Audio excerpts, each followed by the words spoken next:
I don't know. We're not going to go into We're not anything. gonna do it. So I was just kind of thinking this over, and I wrote this kind of prose poem, and it's titled "On Why I Hate Bananas." Suppose we all have certain foods or odors, like turnips or white wine vinegar, that turn our stomachs. But in most gastronomical matters, I strive to be a pluralist. When it comes to bananas, though, I can make no exception. Just the sight of them blotched with sarcoma like an old man's waddle, or sliced into slimy half-moons that peek between flakes and milk, make me avert my eyes. Obviously, the Freudians among you will cite shape, but it's more than that.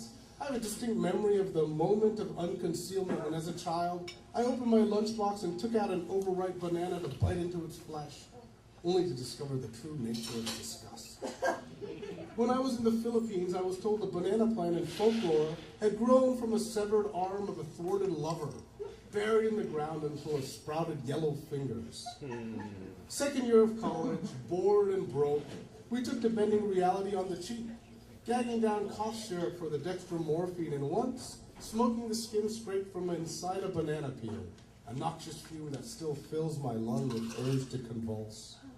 My father, should be noted, considers the banana the perfect fruit because he has thrift and cleanliness issues and is glad to eat something that no one else's hand has handled and that he can buy for less than $1 a pound. The world's most grown crop and output by weight, and as fate would have it, India leads the world's production, nearly doubling the output of Brazil, its nearest competitor. There it's used in alwas, blended into raita, fried into vades, eaten raw as plantains, and prescribed as panacea for heartburn, nerves, ulcers, PMS, and mosquito bites. Oh, wow. But it's not just an Asian thing. Oh no. The fruit has been the source of one of the great trade disputes between the U.S. and Europe, a war waged into the 90s over tariffs, free trade, and the legacy of colonial history. Remember banana republics before they sold chinos?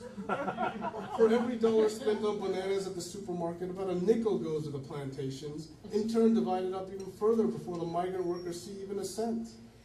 Pumped full of pesticides and agrochemicals, grown on land specifically cleared by transnational fruit corporations, sucking the soil dry of nutrients by leaving no leaf litter, producing more waste and CO2 than any other crop. Once the banana tree is fruited, its crop picked over for aesthetic perfection, the plantation is abandoned to decompose into fiber and frond before it's on to the next deforestation. Every 5 years or so, having been piled on incessantly by the banana files, and beginning to doubt myself what seems such an odd and irrational aversion, I will again try a piece of banana bread or a banana split, heaped with fudge and ice cream, and each time I will gag, wondering how I could have forgotten. Potassium and B12 be damned. Dear friends, whether Cavendish or Manzana, fresh or dried, overripe or still green, the jaundiced phallus, King Banana, has ruled our palates for much too long. Let's take a stand against these vile emanations. Leave them to rot in Lady Chiquita's headdress and in the mouths of monkeys.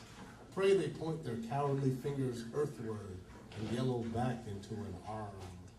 I'm going to finish with this poem, which seems a little appropriate. It's a poem I feel I'm a little sheepish about. Do we have any MCs in the crowd? Any MCs here? Oh, there's Rand. Oh, Rand. Well, right.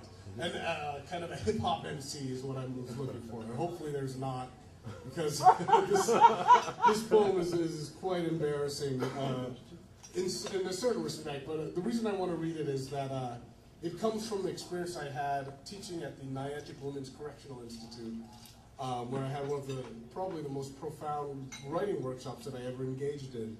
I was teaching the women there. I was running a poetry workshop, and they were very kind. I think they really appreciated anyone coming in to spend time with them. It's the same population that Wally Lamb anthologized in his anthology, I'll Fly Away. So they're very talented writers, all of them.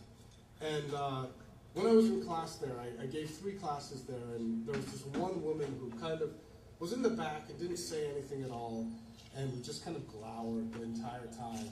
And the first day, and I over-prepared. I had all of these exercises, and I was kind of going through my spiel, and she looked up at me and said, "I don't care what you say, there ain't no poet better than Tupac." That's what she told me. And I was like, "All right, well, fair enough. You should bring Tupac in next time I come. Do a sketch exercise with Tupac." And you know, I was there again, and she didn't really participate or do anything. And I was there for that final session, and I have to say it was very emotional. I mean, I felt very connected to these women, and some of them were in tears when I was leaving. I donated a lot of books to the prison, and when I was leaving, everyone kind of had filed out, and this woman stayed behind and kind of lingered and came up to me right at the end. She hadn't really said anything the entire time, and she came up to me and said, "You know what, I think Walt Whitman might be almost as good as Tupac." Oh. So, I don't know, something had happened there, and so I thought, in memory of the women of the Niantic Women's Correctional Institute, I wanted to write this poem, imagining what if Walt Whitman were in fact Tupac.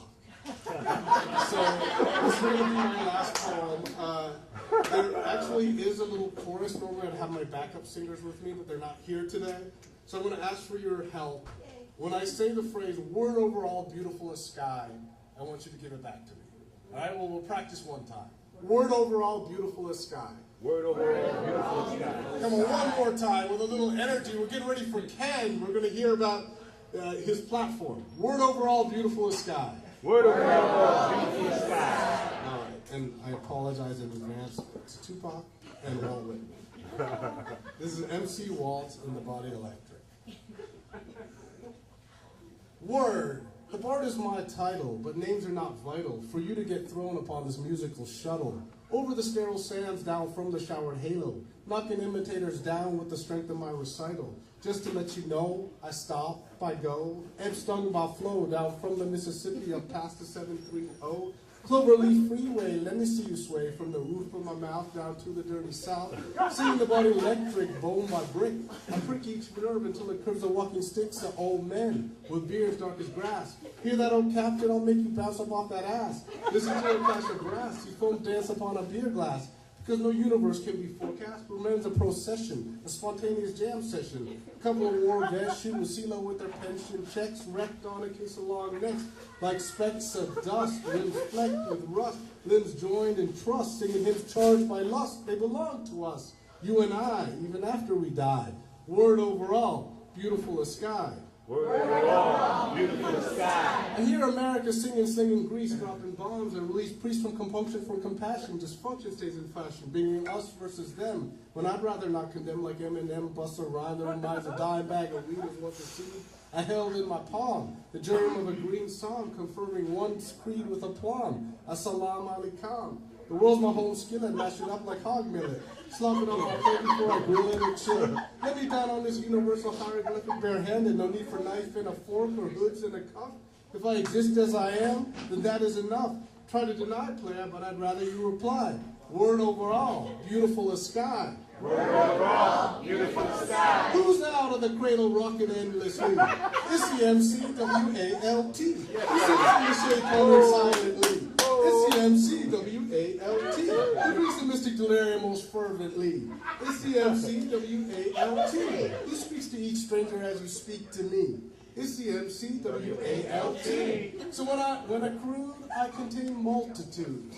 New Jacks and OGs, time and space. Hustlers and pimp the whole human race. There's no place I haven't been where I will not go. No levee or dam that can staunch this flow. It's trackless, vast, divine, unsurpassed. Dry and bubbly like Moet Chandon. Put your dew in a perm like a hair salon. I don't represent east side or west side but the Milky Way. Past just a forest to the Equator say. From bowling alleys to river valleys to all you can eat buffets. From the Castle-Dookie ropes or missing their teeth. Top to social lights who can't eat or sleep. I'm not above or below anything you see. An acme of things accomplished, an enclosure of things to be. So shout out for yourself if you shout out for me. I'm just an MC with the gift of gab, not locking it down for the cheddar or for the hood rat. Not doing it for myself unless by me you mean you. Putting flavor in ears like Reebok fits shoes, leaving you and I, even after we die, hurling words like birds in the sky. Thank you.